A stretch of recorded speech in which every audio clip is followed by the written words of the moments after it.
Окей, 60 е добре. 60 грама нетни.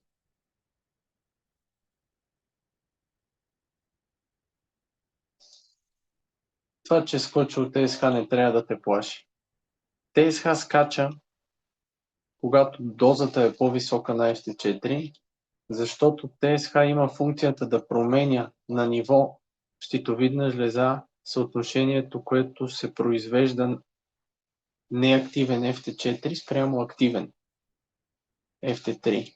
И идеята е, че по-високото ТСХ повишава производството на FT3, за да коригира всъщност съотношението, да коригира количеството, защото тялото е потиснато заради по-високата доза. Даже трябва да видя да добавя видеята, сега се сещам там, това съм го обяснил много добре как се получава.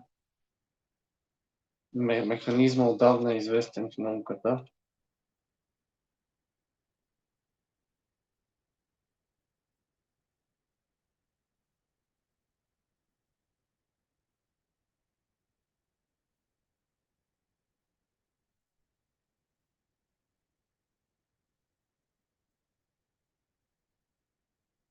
Окей, това е хубаво, че не се плашиш.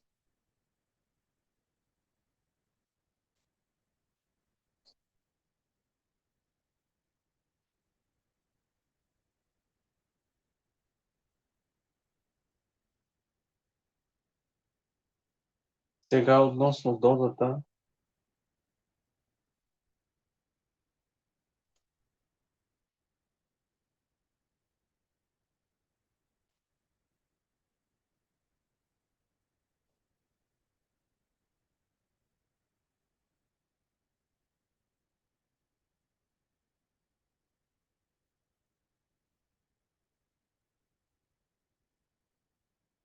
това ще го остава все пак за терапията, което е отбелязано, според мен е окей.